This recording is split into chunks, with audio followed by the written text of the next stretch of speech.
After this, I'm probably going to take a couple days off because my brain needs a rest after the last couple of days. Now we know for sure that there was storage in the bow of the boat. All right, so now at this point, I am pretty sure that the Triton was there all day. They didn't switch out the boats. And I'm also pretty certain at this point that this is a real video because there's one single frame where you can see Bart's boat and you can also see the toes of somebody like dangling them off the water. So if the picture or video were AI, it would be a really bizarre thing for it to just kind of throw in. But there's zero question in my mind that this video has been altered. So then the question becomes, why would they alter this video? And the only thing that logically makes sense to me is to alter the identity of the two girls. Because if Carter is the boy in red, Wyatt is the boy in the American shorts, Bart's brother Brooke being the one in the navy blue shorts, and then Ike being the one in the teal shorts. Then we've got Warren up here with somebody in this red striped swimsuit and the girl in the teal swimsuit with the backwards hat. So in this picture, this would be Brooks, this would be Ike, this would be Wyatt, this would be Warren, which would leave this to be Carter. Now, whoever this is seems to be very cuddly with Carter. Like, too cuddly, in my opinion, for it to be like a mother or a family member. Thinking about it a lot from the timeline that we have been told, and what we haven't really been factoring in again is the party. Because remember, Warren said he went to the party, but instead of talking with all of his friends, he went upstairs to go talk with his girlfriend's dad. Now, those families are tight, so if that dad of Ava, if that conversation with the dad didn't happen, then they would automatically know that they were lying. So I've been saying for a while that the girl was somehow involved. And mind you, everybody's back on land now. They're getting ready to do the fireworks and everybody's swimming and drinking still, blah, blah, blah. So what's the excuse for no pictures at that party? They've explained it all away during the day, but at this point, they're all just being teenagers and having fun again, right? So I'm thinking that the brunette girl is Ava, the girl whose house they went to. And she's pretty close with Warren and the Pyrone family. And they're full speed running. And then after that, I didn't see them anymore. I think you were on the boat. You start from there? Yeah, so after we planed off, Wyatt kept the boat pinned the whole way in. We ran into the mouth of Fort Bayou, where we came from originally. And we turned into Fort Bayou, went in the channel, ran probably 500, 600 yards into Fort Bayou. Wyatt had jumped out of the boat, put the plug back in the boat so access water. So water didn't keep pushing and filling back the boat. According to their own words, they went into the mouth and then they turned and they went about 500-600 feet. Now, mind you, the party house is right around, but they go past it and then loop back around. However, Warren just admitted that at some point they had to stop and Wyatt jumped in. And even then, you heard him stuttering over the story. Like, it wasn't a smooth transition because I think they dropped her off. Which would explain why they would go back to this party, because obviously they can't cancel the party. That looks really suspicious. Then my theory has always been that the guys all like broke off and like talked to the parents about what was going on, and that's when they formulated their whole we'll call her and then we'll call the Coast Guard plan. Remember, she is related somehow, I can't figure out, but she is related through marriage to the lieutenant that wrote up the very initial report we've seen. Because remember how Morgan claimed that the picture of the boat stuff was circulating around Snapchat and stuff, even though Christine didn't post it to her Facebook page until the next day. Listen to this. His mom was, what was he wearing? And so we were trying to remember what color his shorts were. We couldn't quite figure that out. I said black. Yeah, I think we said black. I really did. He was wearing navy blue shorts? Yeah, it was like dark blue shorts. Dark. I just said black because I was trying to piece everything together and help out. And so at this point, we're freaking out. We don't know where our friend's at. And the girl that took the picture, she was like, okay, well, I just took this picture of today. This is what color swim trunks he was wearing.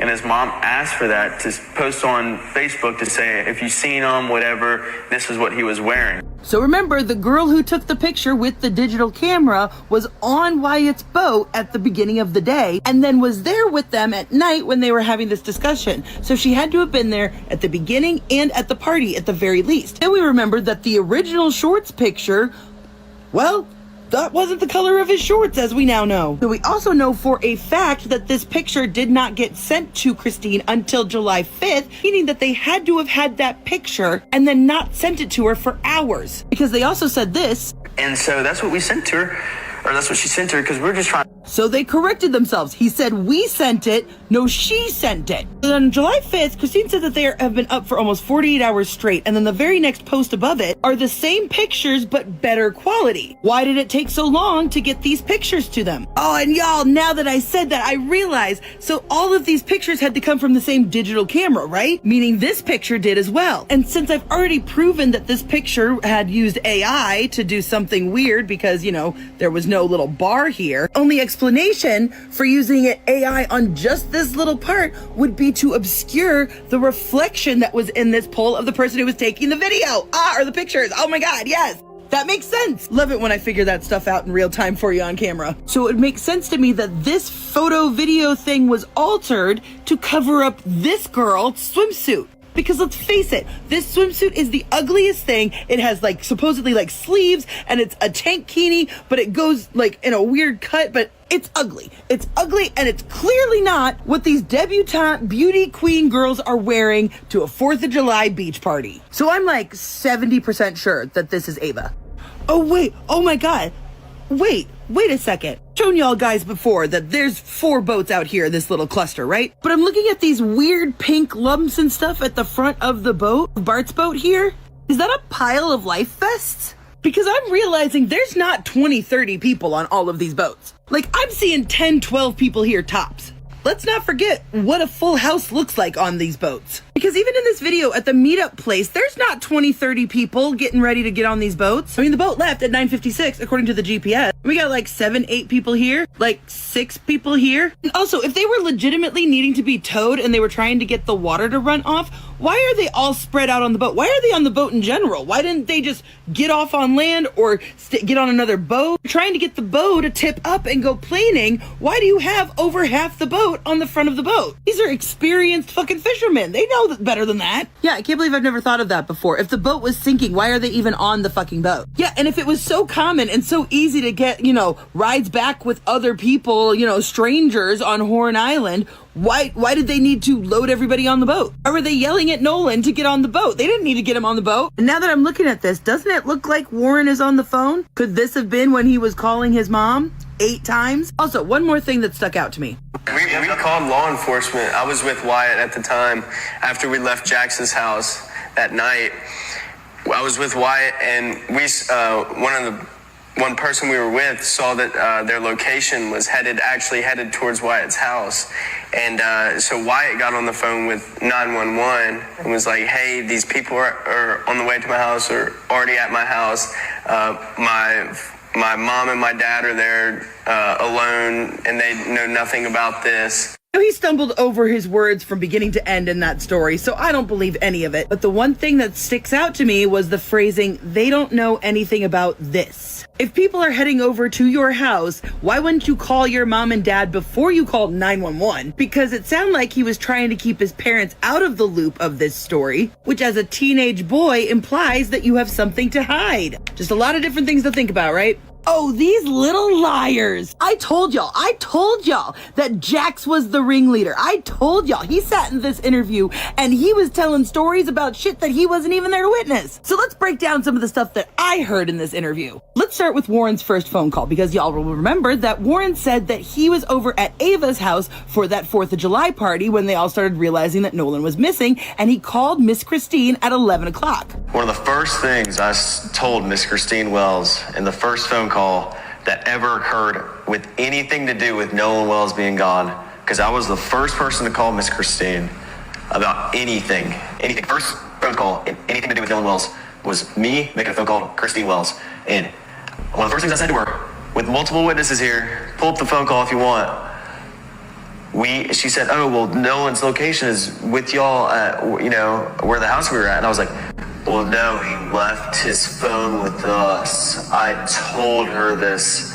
And yesterday, the same time that this interview came out, Christine Wells said this. 360 says that he's on land, and he was like, well, no, I mean, you know, when we have his phone. So both versions of the story say that Warren didn't tell her about the phone until after she confronted him with the 360. Now, Warren tells Miss Christine that he knows somebody in the Coast Guard and that he's going to call them, which is very fucking different than calling the Coast Guard, which absolutely explains why the Coast Guard came out and said at first that they had not received a call from the kids that night. The Coast Guard's initial statement said they weren't informed until 12:30. Then the Coast Guard later changed their story and said, oh wait, actually we did. And it seems to me that that first call was most likely an off-the-record to a friend kind of deal, which means these people freaked out and didn't call the Coast Guard until after all these people showed up at Jax's house. Which would explain why in the course of this interview it went from Warren called the Coast Guard to we did. Now when the subject turns to how the family got the phone back from these boys, you'll notice that there was a couple slip-ups.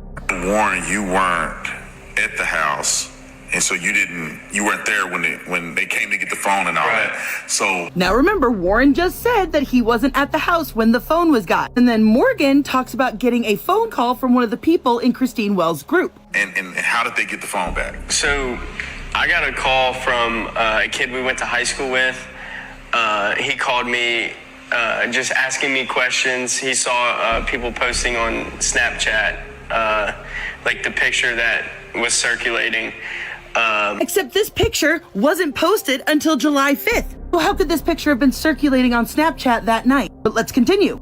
And he called and he was asking questions. He was like, where's Nolan? When's the last time y'all seen him? And then he was like, so where are y'all at? And I told him, I said, we're at Jax's house. And then Warren got on the phone, and I don't know. So they come to my house, right? And they kind of Hold on, before we get there. Was it confrontational or was it just just trying to find? It was confrontational already. Wouldn't y'all agree? Yeah, he was 110%. He was very confrontational. And when did this was this on the night of the 4th or the next this day? was the night when this was before they came and got the phone. So this is the night of the 4th, yes. You guys are missing a part of the story. How did you get from Ava's house to Jax's house? Because Miss Christine is watching you guys on the Life 360. So suddenly she's seeing the phone leave one location and go to another. Of course I would be upset. And now all of a sudden Warren is there when the phone stuff starts happening? He's listening to the phone call? Now I need y'all to remember that Warren also said that the phone was in his truck on the first conversation, as we have from this report. Meaning if we were to believe Warren that he was not there when everybody showed up looking for the phone at some time in between 11 and 1 a.m., so then that would mean after they heard this angry phone call, Warren gets the phone out of his vehicle and puts it in Jax's house and then leaves. There's probably like 10, 15 people in my house I don't even know. And they're all up in our faces, going crazy, asking where Nolan is, and we don't know. And finally they get into Wyatt's face, and they're like, where's your boat? Where's the boat at? Demanding his address. Demanding his address and stuff like that. And he finally ends up giving it to him. We give them the phone. They have the phone at this point. Then they get the address to his house. Then they go to his house. And they're searching all over his boat, what I heard and stuff like that. Well, anyways, I don't really know much about that, but they come back to my house at around 1 o'clock in the morning. We called law enforcement. I was with Wyatt at the time after we left Jax's house that night. I was with Wyatt, and one person we were with saw that their location was headed towards Wyatt's house. And so Wyatt got on the phone with 911 and was like, hey, these people are on the way to my house or already at my house. My mom and my dad are there alone, and they know nothing about this. But Wyatt's mom actually, when they were looking at the boat, they were actually walking from the boat, and she came out and started talking to them. Okay, so let me get this straight. Wyatt, Morgan, and Jax were all together. Warren was gone for some reason at this point. 10 to 15 people just barge into your house. Don't know why your grandparents weren't around. That might explain some things, huh? Guess y'all had the house all to your fucking self that weekend. But then they ask Wyatt for his address so that they can go look at the boat. Wyatt gives them the address. They start heading over there. Wyatt and Morgan get into a car and leave Jax's house. Somebody else that you were with that we aren't hearing about is tracking someone else's phone. I don't know if it was somebody who was with the group that they had access to, or if they were tracking Nolan's phone and they saw it was heading to Wyatt's house. And even though Wyatt gave them the address, and instead of calling his parents, he calls 911 and tells them, my parents don't know anything about that's going on. Can you send police over there? Now, mind you, it was about half an hour after being on the phone with Warren that Christine was able to actually call and report him missing. But she was having to go back and forth and go down to all these different agencies because nobody would fucking help her. And frankly, I want to know why all of this confrontation was left out of the fucking report. Like, if this family had to be removed from 2 different properties by the police, why is there no record of that? And in fact, it wasn't until after these confrontations that MDMR and Ocean Springs Police apparently had their little conversations about who was going to be taking over the case. Because remember, the Jackson County Sheriff Lieutenant told them that deputies had spoken with several friends that had traveled to the island on the vessel with Nolan, and that when they were left, he was in the company of an unknown female. So now, even though Warren had supposedly called the Coast Guard, all these family members are telling the police that the kid is missing. These are the people that last saw them. They're all like, we last saw him on the island. Still, the deputies said that they did not have reason to believe that there was any water-related exigencies or emergencies. Don't worry, y'all. I've got a lot fucking more to say about this stuff, so come back for part 2. I'm gonna be immediately recording it because Warren fucked up pretty badly in this interview, and I'll show you why. Where we had left off, Warren had already called Miss Christine, and then they somehow ended up at Jax's grandparents' house. That's where they all stayed that weekend, and so that's why Nolan's keys were over there. They had to have been at the grandparents' house, who mysteriously never showed up during any of these confrontations. Somehow the phone had gone from the party that they were all at to Jax's place, and then Warren left after a phone call to Morgan. According to them, 10 to 15 people showed up and just walked into Jax's house and demanded the phone. Wyatt gave the address in which the boat was at. They all start migrating over there. Then Morgan and Wyatt and another friend are tracking their 360s and seeing that they're going over to Wyatt's house. Then they call 911 to tell them that the police are on the way to his house. Then they're searching the boat, and then they come back to Jax's house around 1 o'clock in the morning, according to him. Mind you, that's when they explain to the police about their friend being missing. And so then the report says at 1:38 in the morning, the Jackson County Sheriff's Office say that they spoke to several of the friends that were on the vessel with Nolan, saying that he was in the company of an unknown female. But Morgan, Jax, and Warren all claimed that they did not travel to the island on the same boat as Nolan. So who did they talk to? Because it sounds to me like they had told the police that they were on the same boat as him. Keeping in mind that this is what Warren told Miss Christine. Named Katie. And so then it turned into, Katie is also missing. No one can find her.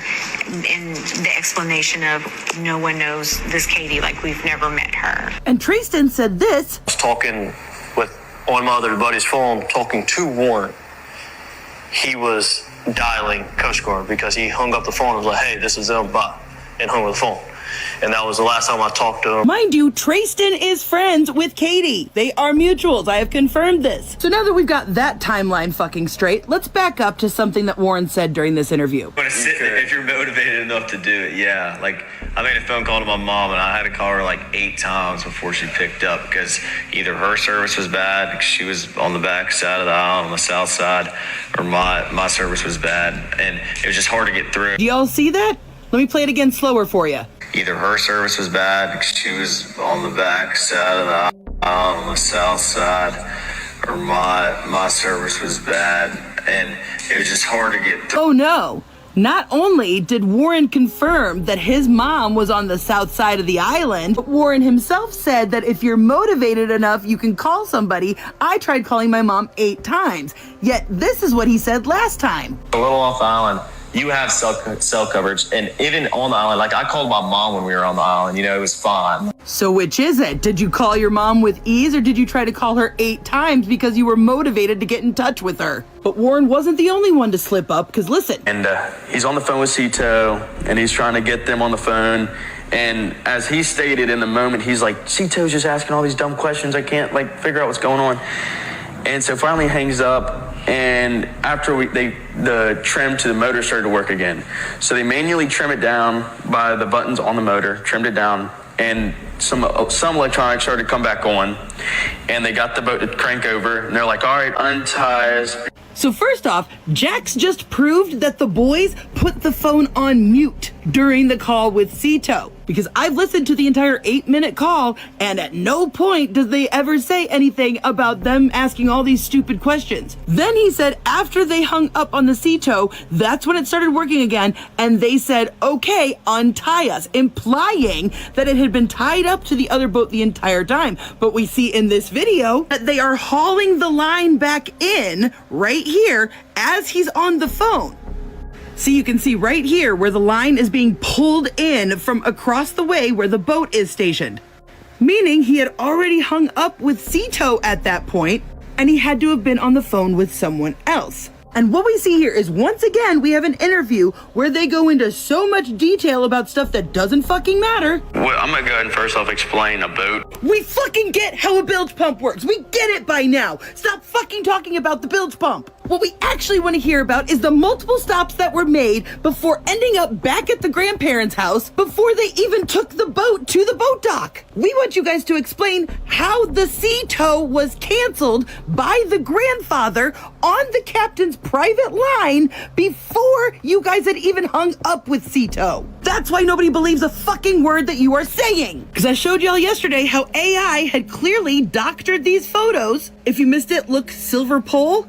Look, no silver pole, it's actually white. And if you look at this picture in the grandparents' driveway of the Triton, you will see that the little handrails are not leaning over. You will see that the rails are going straight up and down and not leaning, which is why I also suspect that the identity of whoever this is was intentionally covered up, because first off, who wears this weird swimsuit thing? This is somebody who, if they were with them, would have stood out in a crowd. But this woman who's in a red striped swimsuit with a white baseball cap shows up in a lot of different pictures, just oh so obscured. Here she is again, handing out beers on Bart's boat. So I personally suspect that whoever that was in fact on the Triton, and they used AI to change her clothing and to obscure her identity. Because I think this was either Warren's mother or Wyatt's stepmother, which would explain the older female voice people have said they've heard on the sea tow. Because otherwise, why would he need to call his mother 8 times? Unless, according to his own words, If you're motivated enough to do it, yeah. because remember, there is a 4th boat out there. 1, 2, 3, and 4. Holy fuck, I just accidentally stumbled onto something that literally is concrete proof. Oh my god, next video coming. Oh my god. The official record versus the discrepancies. Before any investigation can legitimately move forward, the core tension in this case must be addressed. The deep divide between the official documentation and the physical reality described by those on the ground. When you strip away public speculation, rumor, and emotional bias, you are left with exact statements, digital location markers, and police reports that directly contradict one another. The unresolved details surrounding Nolan Wells' final hours do not stem from a lack of theories. They stem from critical gaps in the primary record that continue to raise fundamental questions. The Coast Guard notification, official transmission versus informal outreach. The precise wording of early statements creates an immediate and crucial distinction in how the initial response was initiated. The exact language. According to the account presented, Warren informed Christine that he knew someone with the Coast Guard and intended to reach out to them. Saying, "I know someone and I'm going to call them," is legally and operationally distinct from placing an official emergency call to dispatch. The delayed timeline. The Coast Guard's initial public statement reported that they were not notified until approximately 12:30 a.m. However, the MBMR incident report indicates dispatch records place notification closer to midnight, around the same time Christine made her own direct call to authorities. The operational impact. The report fails to establish how that initial contact was made. An official emergency call triggers a formal case, coordinates interagency response, and deploys rescue assets immediately. An informal call to a personal acquaintance does not guarantee an emergency protocol is activated, leaving a critical period of the early search unaccounted for. Digital trail discrepancies and physical escalation. The conflict between what was being communicated verbally and what was appearing on physical tracking networks altered the entire trajectory of that night. The location of the phone. Nolan's phone was reportedly discovered isolated inside a friend's truck.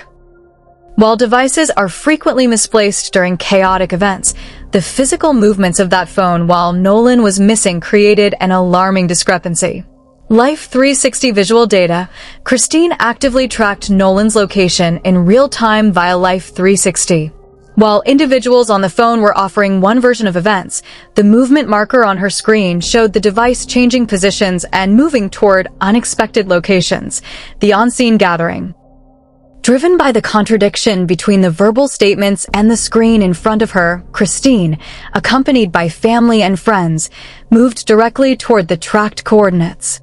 Roughly 10 to 15 people eventually arrived at the property. Missing official documentation, reports indicate that panic and anger led to police removing family members from 2 separate properties that night. Yet, there is no public documentation explaining why these removals occurred or where the corresponding incident reports were filed. Witness contradictions in the Sheriff's Department report. The narrative recorded by law enforcement contains explicit contradictions when placed alongside the public statements of the individuals involved. The Sheriff's Office record. The Jackson County Sheriff's Office report asserts that deputies spoke with several friends who had been aboard the vessel with Nolan, and these individuals stated Nolan was left in the company of an unidentified woman. Public denials. Morgan, Jackson, and Warren have each publicly stated on multiple occasions that they were not aboard the same boat as Nolan that day. Unidentified sources. If those public denials are true, it leaves an unidentified source in the official record. Someone directly informed law enforcement that they were aboard the vessel with Nolan, yet 6 weeks later, the origin of that specific testimony remains unconfirmed in the public record. The reliance on secondhand narrative. The entire central framework of Nolan's final hours relies heavily on statements passed through third parties rather than direct testimony. The central figure. Almost every version of the events on the island connects back to Katie. However, every piece of information attributed to her exists exclusively through second-hand interpretations, what others claim she said, what others observed, or how witnesses interpreted her actions. The absence of direct statements. 6 weeks after the incident, no direct public statement, recorded interview, or first-hand account from Katie has been made public. Legal and personal context. Silence in an ongoing investigation is standard practice under attorney advisement and is often used by families to avoid public speculation. It is neither proof of guilt nor proof of innocence. Nevertheless, it leaves the central narrative dependent entirely on external hearsay.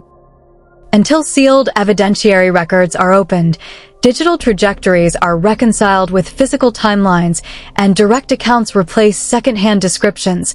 The official record regarding Nolan Wells remains incomplete. The case remains unresolved because the documented facts continue to conflict with the statements on record.